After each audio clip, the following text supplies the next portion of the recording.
Hey investors, welcome to my channel, The Intelligent Investor. Before I start with the video, make sure you subscribe to my channel. Please don't forget to share the video with your family and friends so that more people can benefit from my content. I also encourage you to share with me any comments or questions that you might have. And finally, please make sure to hit the like button to support my YouTube channel. Now, let's start with the video. Investing for income means investing in stocks that provide you with regular cash payments or dividends. Income stocks may not be known to offer stellar growth potential, but they're good for a steady infusion of cash. If you have a low tolerance for risk, or if your investment goal is anything less than long-term, income stocks are a better bet than growth stocks. Long-term conservative investors who need income in their situations can also benefit from income stocks because they have a good track record of keeping pace with inflation compared to fixed income investments such as bonds. I think that dividend-paying stocks are a great consideration for those investors seeking great income in their portfolios. I especially like stocks with higher than average dividends that are known as income stocks. Income stocks take a dual role in that they can not only appreciate but also provide with regular income. When people talk about gaining income from stocks, they are usually talking about dividends, and a dividend is money that is paid out to the owner of a stock. You purchase dividend stocks basically for income and not for spectacular growth potential. Dividends are sometimes confused with interest. However, dividends are payouts to owners, whereas interest is a payment to a creditor. A stock investor is considered a part owner of the company he invests in and is entitled to dividends when they are issued. A bank, on the other hand, considers you a creditor when you open an account. The bank borrows you with money and pays you interest on it. A dividend is quoted as an annual number, but it's usually paid on a quarterly basis. A good income stock has a higher than average dividend, typically 4% or higher. Dividend rates aren't guaranteed. They can go up or down, or in some extreme cases, the dividend can be suspended or even discontinued. Fortunately, most companies that issue dividends continue them indefinitely and actually increase dividend payments. Historically, dividend increases have equaled or exceeded the rate of inflation. Now, what type of person is best suited for income stocks? Income stocks can be appropriate for many investors, but they are especially well suited for the following individuals. For example, conservative and novice investors. Conservative investors like to see a slow but steady approach to growing their money while getting regular dividend checks. Novice investors who want to start slowly also benefit from income stocks. Another example are retirees. Growth investing is best suited for long-term needs, whereas income investing is best suited to current needs. Retirees may want some growth in their portfolios, but they're more concerned with regular income that can keep pace with inflation. And another example are dividend reinvestment plan investors.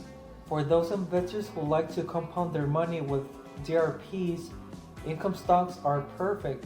Given the recent economic trends and conditions for the foreseeable future, I think that dividends should be a mandatory part of the stock's investors' wealth-building approach. This is especially true for those in approaching retirement. Investing in stocks that have a reliable track record of increasing dividends is now easier than ever. There are in fact exchange traded funds, or ETFs. They are focused on stocks with a long and consistent track record of raising dividends, typically on an annual basis. ETFs such as the iShares Core High Dividend ETF, ticker symbol HDB, hold 45 or 50 companies that have raised their dividends every year for 10 years or longer. HDB paid a dividend of 24 cents, for example, in 2011, and that dividend went to 72 cents in 2015, which is a 200% increase in only 4 years. Income stocks tend to be among the less volatile of all stocks, and many investors view them as defensive stocks. Defensive stocks are stocks of companies that sells goods and services that are generally needed no matter what the shape of the economy is. For example, food, beverages, and utility companies are great examples of defensive stocks. Even when the economy is experiencing tough times, people still need to eat, drink, and turn on the lights. Companies that offer relatively high dividends also tend to be large firms and established and stable industries. Now let's look at the potential disadvantages of dividend stocks. Dividend stocks can go down as well as up, just as any stock can. The factors that affect stocks in general are politics, megatrends, or any kind of different types of risk. Fortunately, dividend stocks don't get hit as hard as other stocks when the market is declining because high dividends tend to act as a support to the stock price. Therefore, dividend stocks prices usually fall less dramatically than other stocks prices in a declining market. Now, when it comes to interest rate sensitivity, some dividend stocks can be sensitive to rising interest rates. When interest rates go up, other investments such as corporate bonds and bank certificates of deposits or CDs are more attractive. Another point to note is that rising interest rates may hurt the company's financial strength. If the company has to pay more interest, that may affect the company's earnings, which in turn may affect the company's ability to continue paying dividends. Dividend-paying companies that experience consistent falling revenues tend to cut dividends. In this case, consistent means 2 or more years. Another disadvantage is the effect of inflation. Even though many companies raise their dividends on a regular basis, some don't. Or if they do raise their dividends, the increases may be very small. If income is your primary consideration, you want to be aware of this fact. If you're getting the same dividend yield after many years and this income is important to you, then rising inflation becomes a big problem. Fortunately, studies show that in general, dividends do better in inflationary environments than bonds and other fixed rate investments. Usually, the dividends of companies that provide consumer staples like food, energy, and so on meet or exceed the rate of inflation. And finally, taxes. The government usually taxes the dividends as income. So you should find out from your tax person whether potentially higher tax rates or dividends are in effect for the current or subsequent tax year. When it comes to analyzing stocks, you have to analyze dividend stocks in the same way as growth stocks. In other words, we have to evaluate the financial strength of the company. If your budget depends on dividend income, then monitoring the company's financial strength is much more important. So here's the thing, you have to pinpoint your needs first. You choose income stocks primarily because you want or need income now. As a secondary point, income stocks have the potential for steady and long-term appreciation. So, if you're investing for your retirement needs that won't occur for over 20 years, maybe income stocks aren't suitable for you. A better choice may be to invest in growth stocks because they're more likely to grow your money faster over a longer period of time. If you're certain you want income stocks, do a rough calculation to figure out how big a portion of your portfolio you want dividend stocks to occupy. Now here's a tip. If you have income stocks and don't have any immediate needs for the dividends, you should consider reinvesting the dividends in the company's stock. This is one of the best ways to compound the money that you get from the company. Now here's the thing. Every investor is different. If you're not sure about your current or future needs, your best choice is to consult your financial planner. Now, next on the list is checking the yields of the company. Because income stocks pay out dividends or income, You need to assess which stocks can give you the highest income. But how do we do that? The main thing is that we have to look for the yield of a company, which is a percentage rate of return paid on a stock in the form of dividends. Looking at the stock's dividend yield is the quickest way that we can find out how much money we can earn versus other dividend paying stocks or even other investments such as a bank account. One thing to consider once you buy stocks is that don't stop scrutinizing stocks after you acquire them. You may make a great choice that gives you a great dividend, but that doesn't mean the stock will stay that way indefinitely. So you should monitor the company's progress for as long as the stock is in your portfolio. Most people have no problem understanding yield when it comes to bank accounts. If I tell you that a bank certificate of deposit or CD has an annual yield of 3.5%, you can easily figure out that if you deposit $1,000 in that account, a year later you will have $1,035. But how about stocks? When you see a stock listed in the financial pages, the dividend yield is provided along with the stock's price and an annual dividend. The dividend yield in the financial pages is always calculated as if you bought the stock in that given day.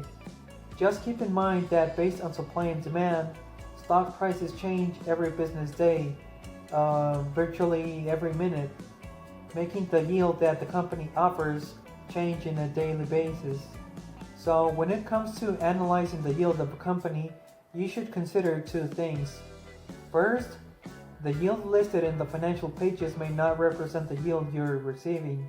And second, that the stock price affects how good of an investment the stock might be. Another thing to consider in terms of yield of a company is that we should evaluate the payout ratio.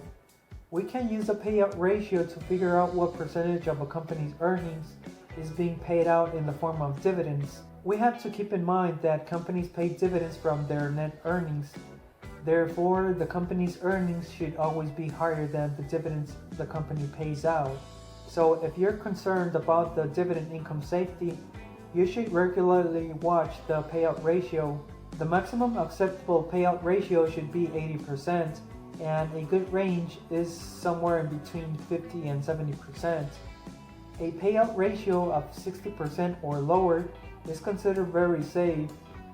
The lower the percentage is, the safer the dividend will be. We should keep in mind that when a company suffers significant financial difficulties, its ability to pay dividends is compromised. Good examples of stocks that have had their dividends cut in recent years due to financial difficulties are mortgage companies in the wake of the housing bubble bursting and the fallout from the subprime debt fiasco. Mortgage companies receive less and less income due to mortgage defaults, which forced the lowering of dividends as cash inflow and the inflow will shrunk. So if you need dividend income to help you pay your bills, you better be aware of the dividend payout ratio. And finally, we have to look at the company's bond rating. Some of you guys might be wondering why we should look at the company's bond rating. Actually, a company's bond rating is very important to income stock investors. The bond rating offers insight into the company's financial strength. Bonds get rating for quality for the same reasons that consumer agencies rate products like cars. For example, the S&P or the Standard & Poor's is a major independent rating agency that looks into bond issuers. The S&P looks at the bond issuer and asks, does this bond issuer have the financial strength to pay back the bond and the interest is stipulated in the bond indenture? To understand why this rating is important, we should consider the following. A good bond rating means that the company is strong enough to pay its obligations. These obligations include expenses, payments, and debts, and declared dividends. If a bond rating agency gives the company a high rating, or if it raises the rating, that's a great sign for anyone holding the company's debt or receiving dividends. Something to keep in mind is that if a bond rating agency lowers the rating of a company, That means that the company's financial strength is deteriorating, which is a red flag for anyone who owns the company's bond or stock. A lower bond rating today may mean trouble for the dividend later on. Also, a poor bond rating means that the company is having difficulty paying its obligations. If the company can't pay all its obligations, it has to choose which ones to pay. More times than not, a financially troubled company chooses to cut dividends or, in a worst case scenario, not to pay dividends. The highest rating issued by the S&P is a AAA. The grades AAA, AA, and a single A are considered investment grade or of high quality, while BS and CS indicate a poor grade, and anything lower than that is considered very risky.